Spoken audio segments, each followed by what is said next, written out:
So I'm saying that to say I want to congratulate all the parents and friends and family and aunties and uncles and grandmothers and grandfathers and teachers and friends and enemies, all the people that helped you to get where you are today. Congratulations to you all. I'm going to tell about 2-3 stories. I'm going to keep it real short. I remember my graduation, when the speaker got up there, went on forever, blah, blah, blah, blah, blah, blah, blah, blah, blah. So I'm going to keep it short. Number 1, put God first. Put God first in everything you do.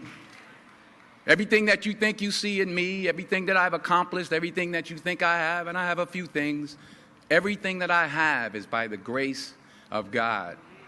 Understand that. It's a gift. 40 years ago, March 27th, 1975, it was 40 years ago, just this past March, I was flunking out of college. I had a 1.7 grade point average. I hope none of you can relate. I had a 1.7 grade point average. I was sitting in my mother's beauty shop. They still call it beauty shops now? What they call it now? Yeah, I was sitting in the beauty parlor. I was sitting in my mother's beauty parlor, and I'm looking in the mirror, and I see behind me this woman under the dryer. And every time she looked up, every time I looked up, she was looking at me, just looking me in the eye. And I didn't know who she was, and I said, she said, somebody give me a pen, give me a pencil. I have a prophecy. March 27, 1975, she said, boy, you are going to travel the world and speak to millions of people. Now, mind you, I was flunked out of college. I'm thinking about joining the Army. I didn't know what I was going to do, and she's telling me I'm going to travel the world and speak to millions of people. Well, I have traveled the world, and I have spoke to millions of people. But that's not the most important thing, the success that I had. The most important thing is that what she taught me and what she told me that day has stayed with me since. I've been protected. I've been directed. I've been corrected. I've kept God in my life, and it's kept me humble. I didn't always stick with him, but he always stuck with me. So stick with him in everything you do. If you think you want to do what you think I've done, then do what I've done and stick with God. Number 2, fail big. That's right. Fail big. Today's the beginning of the rest of your life, and it can be very frightening. It's a new world out there. It's a mean world out there, and you only live once. So do what you feel passionate about. Take chances professionally. Don't be afraid to fail. There's an old IQ test, was 9 dots, and you had to draw 5 lines with a pencil within these 9 dots without lifting the pencil. The only way to do it was to go outside the box. So don't be afraid to go outside the box. Don't be afraid to think outside the box. Don't be afraid to fail big, to dream big. But remember, dreams without goals are just dreams, and they ultimately fuel disappointment. So have dreams, but have goals. Life goals, yearly goals, monthly goals, daily goals. I try to give myself a goal every day. Sometimes it's just to not curse somebody out. Simple goals, but have goals. And understand that to achieve these goals, you must apply discipline and consistency. In order to achieve your goals, you must apply discipline, which you have already done, and consistency every day, not just on Tuesday and miss a few days. You have to work at it every day. You have to plan every day. You've heard the saying, we don't plan to fail, we fail to plan. Hard work works. Working really hard is what successful people do. And in this text, tweet, twerk world that you've grown up in, remember, just because you're doing a lot more doesn't mean you're getting a lot more done.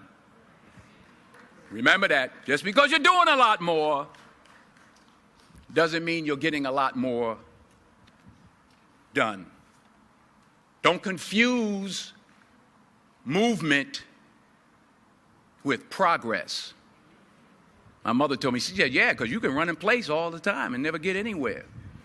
So continue to strive, continue to have goals, continue to progress.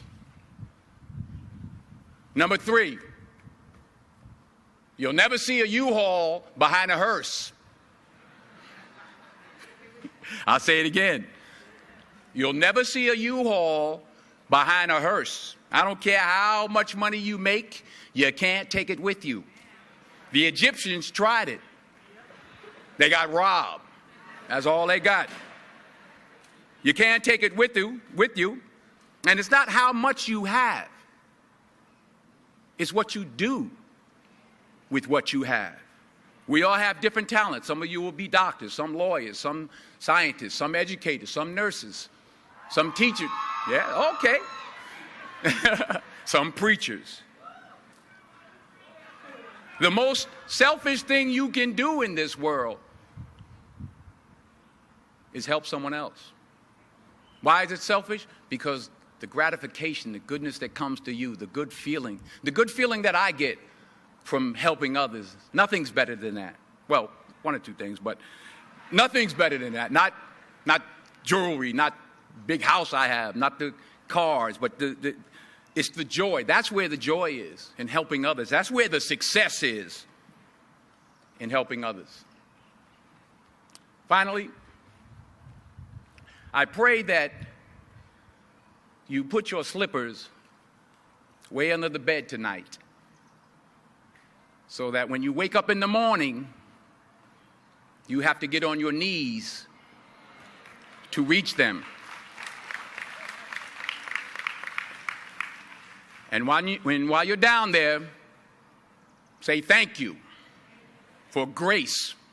Thank you for mercy. Thank you for understanding. Thank you for wisdom. Thank you for parents. Thank you for love. Thank you for kindness. Thank you for humility. Thank you for peace. Thank you for prosperity. Say thank you in advance for what's already yours. It's how I live my life. That's why I am, one of the reasons why I am today. Say thank you in advance for what is already yours. True desire in the heart for anything good is God's proof to you, sent beforehand to indicate that it's yours already. I'll say it again. True desire in the heart, that itch that you have, whatever it is you want to do, that thing that you want to do to help others and to grow and to make money, that desire, that itch, that's God's proof to you, sent beforehand already to indicate that it's yours. And anything you want good, you can have. So claim it. Work hard to get it. When you get it, reach back. Pull someone else up. Each one, teach one. Don't just aspire to make a living. Aspire to make a difference. Thank you.